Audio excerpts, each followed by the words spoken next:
Colonel Robinson. Colonel Thomas R. Bolin, commander of the 44th Operations Group, will preside over the change of command ceremony. The inactivation of the 67th Missile Squadron is an historic event in two respects. It is the first Minuteman Missile Squadron to inactivate after a 30-year history of strategic deterrence. The squadron was activated as an intercontinental ballistic missile unit on 8 August 1962. Over the years, the squadron has seen many changes. The Minuteman I was replaced by Minuteman II. Communication systems were improved and modified. Alerts went from 24 hours to 36 and then back to 24. The crew force was reduced by 1/3 and women became part of the missile combat crew force. With the squadron's inactivation, the squadron patch, one of the last two remaining original Air Force unit emblems designed by Walt Disney Studios, will also be retired. The change of command ceremony, while relatively informal and brief, is steeped in tradition. The symbolic act of passing the unit colors, the symbol of command, from the departing commander to the new commander, dates back to the days of the Roman legions, where a standard or flag was used by the commander to lead his soldiers into battle. The standard stood high above the din of battle, showing all members the direction to follow. If the commander fell in battle, the standard was picked up by the next in command, who continued to carry it forward. In today's ceremony, Lieutenant Colonel McMullen will pass the squadron standard to Colonel Bolin, then relinquish command. Lieutenant Colonel Robinson will assume command and receive the standard from Colonel Bolin. Colonel Burkhardt and Colonel Bolin will speak following the ceremonies. Ladies and gentlemen, please stand for the entrance of the ceremonial party, the posting of the colors, and the national anthem.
Attention to orders.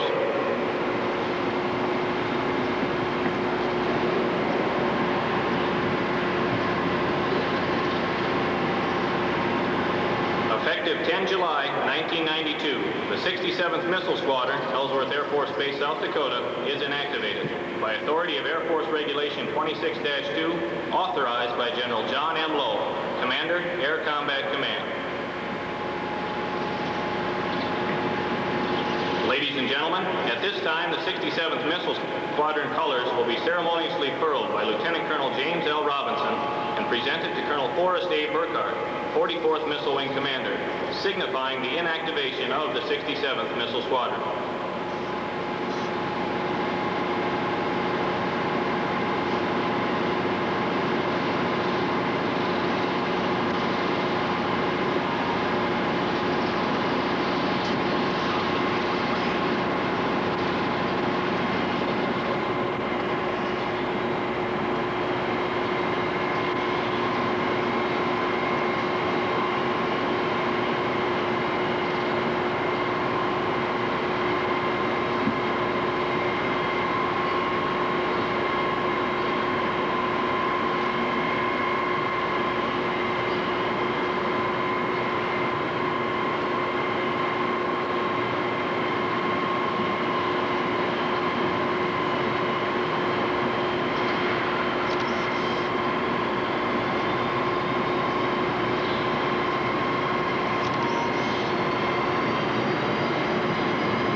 This concludes the inactivation of the 67th Missile Squadron. Please be seated.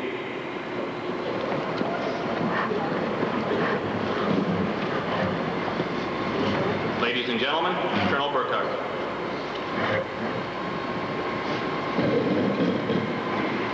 Very brief ceremony, but I have to admit, while I was standing there were some chills that went up my spine. This is a historic moment, and I think it's worthy of a reflection on what's been accomplished in the 67th since it began. The 67th was unique in that its history has encompassed two different weapon systems, heavy bombers and intercontinental ballistic missiles. In closing down the squadron, made history again, becoming the first Minuteman II missile squadron to inactivate. The 67th Missile Squadron was originally activated as the 67th Bombardment Squadron Heavy at MacDill Field in Florida on 15 January 1941. This new unit trained personnel and acquired B-24 Liberator aircraft gradually throughout 1942. Upon completion, group after group was pulled out to form new squadrons for combat deployment. When the 67th finally got their chance for action, they were transferred to England, and by December 1942 were flying missions over France. They expanded their influence into Germany and Italy and highlighted their exploits with several historic missions. The 67th was the first B-24 group and 8th Air Force to earn the Distinguished Unit Citation for its actions on 14 May 1943. On that date, heavy flak and more than 100 enemy fighters greeted the B-24s of the 44th Group as the 67th joined in the attack on the Krupp's submarine works at Kiel, Germany. All three aircraft from the 67th were lost to heavy enemy attacks. Just 3 months later, the 44th Bombardment Group took part in the famous raid on the oil fields of Plesty in Romania. And Colonel Leon Johnson, flying with a crew from the 67th Bombardment Squadron, led the attack. The 37 planes of the 44th flew in on the target at an altitude of 120 to 250 feet.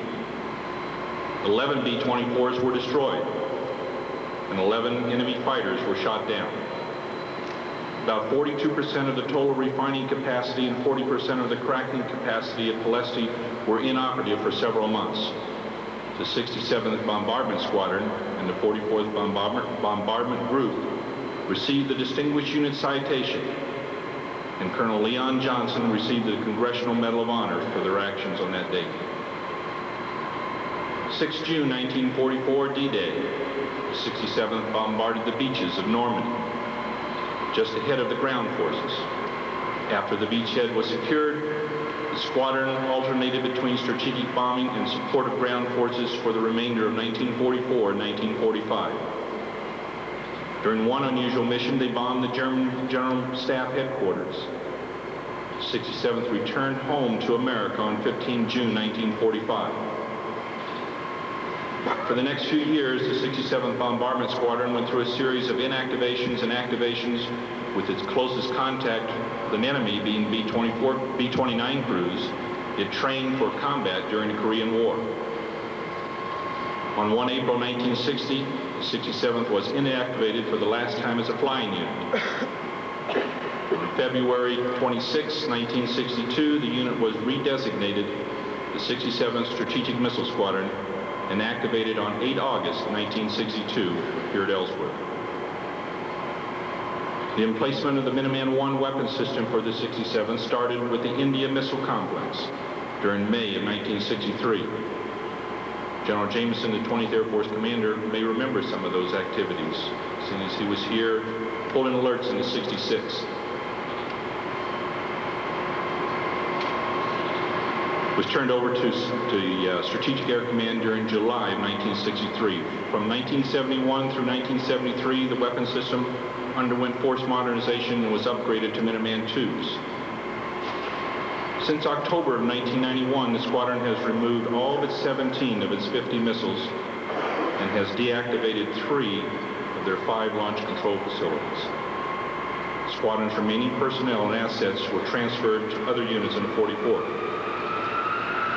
67th has made a tradition of taking its task, whether it's training duty, deadly bombing missions, or low-profile nuclear deterrence, and maintaining a superior standard of performance. The squadron was decorated for exemplary performance 10 times during World War II. These campaigns included anti-submarine action in the American theater, air offensive in Europe, air combat action in the European, African, Middle East theater, campaigns held in Naples, Ardennes, Central Europe, Normandy, Sicily, northern France, and the Rhineland. 67th was awarded the Distinguished Unit Citation for combat missions in Kiel and Ploesti. Since 1969, the squadron has been decorated 5 times with the Air Force Outstanding Unit Award, including their brave performance during the rescue efforts following the 1972 Rapid City flood.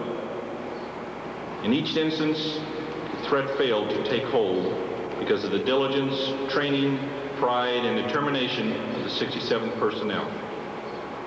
If ever called upon to serve against another adversary, America can rest assured the 67th will continue its tradition of courage and excellence and effectively neutralize the threat. So even though the ceremony this morning was brief, the significance of rolling the flag and closing yet another chapter on the 67th was historic.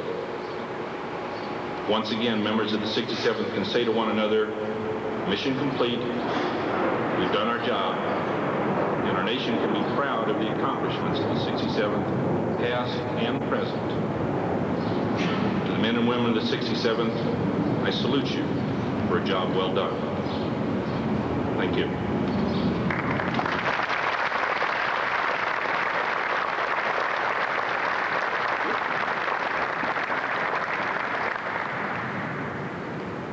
The Operations Support Squadron is responsible for weapon system and missile control training for the 44th Missile Wing combat crew member. Responsibilities also include the training and evaluation of the wing facilities managers, crew scheduling, and production of secure code materials to accomplish the mission of wing deactivation. Colonel Boland will officiate at the 44th OSS change of command.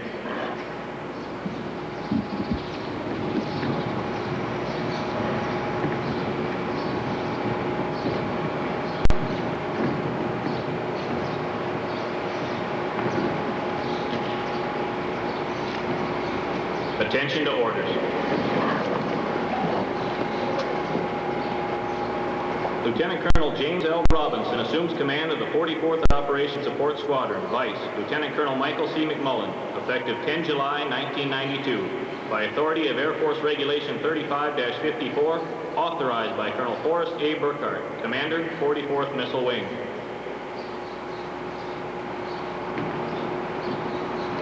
Lieutenant Colonel McMullen will now pass the 44th Operations Support Squadron colors to Colonel Bolin and relinquish command.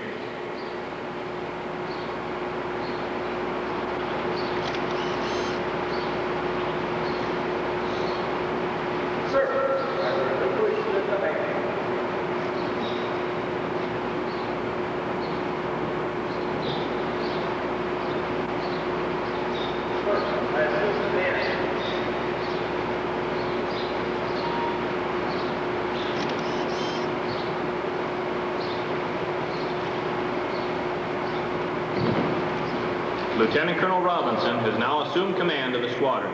Please be seated.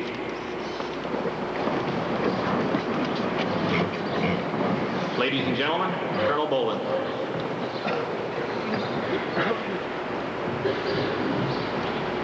In an environment that the norm is changed as we live with here in the Air Force, this has really been an extraordinary year of change for the 44th and for the Air Force.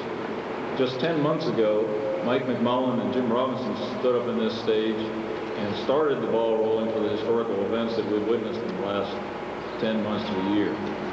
The Air Force reorganization, the establishment of the Operations Group, and the establishment of the Operations Support Squadron. In that same month, the President directed a stand down Minuteman II, which started the ball rolling on the deactivation of the 67th, which led us to the ceremony we've just witnessed. Mike McMullen was a key part of that whole process. First, as the penultimate commander of the 67th, he got the squadron ready for the activity that was to lead them through their deactivation. Assuming command of the OSS, the Operations Support Squadron, he tackled the tough job of making the Air Force reorganization a reality. I might add that this assignment for Mike was his third consecutive assignment as a commander. When most officers are jealous of getting one command billet in their Air Force career, Mike has finished 3 at this point. In tackling the job of making the OSS operational, Mike had to take on some tough duties and key leadership skills to make what were once independent divisions a coherent squadron activity in the face of all the transition that we were going through, and he's performed superbly in that capacity. He took the OSS into their first IG evaluation and brought out of that evaluation a well-deserved excellent rating. He was a key player and a key contributor in the award of the McAdoo Trophy to the group for the best ICBM group in the command for 1991. And informally, Mike filled a role as the deputy group commander that helped guide us through a lot of the transition that we went through, especially in the personnel area, which is so critical to us as we go through the deactivation.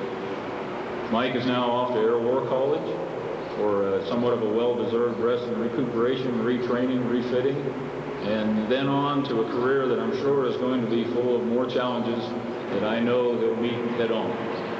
So we wish Mike and Pat and Michelle and Shannon and Brian and David the best of luck to you at Montgomery and in the years to come. Jim Robinson was on the stage here 10 months ago too, and he took over the 67th and again began the process that we witnessed here with the inactivation. In doing that, Jim has the distinction of being the commander of the 1st Minuteman Squadron to deactivate in the Cold War era. And it would be an understatement to say in these last 10 months have been busy months for Jim. During that period of time, he has handled some of the most controversial and testing personnel issues that any commander would ever be confronted with, and he's done a super job with it. At the same time, he's been overseeing the deactivation of 3 launch control facilities, the disposition of their equipment, and the reassignment of personnel. He too was a player in the planning and the decision-making on the training that got us started on the right track and has kept us on the right track for the deactivation. He contributed to the McAdoo and also was the assistant project officer for the Olympic Arena team that brought the Blanchard back here to the 44th where it belongs. The good news is we're keeping Jim, moving him to the Operations Support can continue to help us meet the challenges, and I know there are going to be a lot of them in the future. So we get to keep Teresa and Jesse and Patty and Jimmy with us in the Ellsworth community. Eisenhower once said, "A commander's success will be measured more by his ability to lead than by his adherence to fixed notions." I think both these men have fully fulfilled that maxim. Thank you.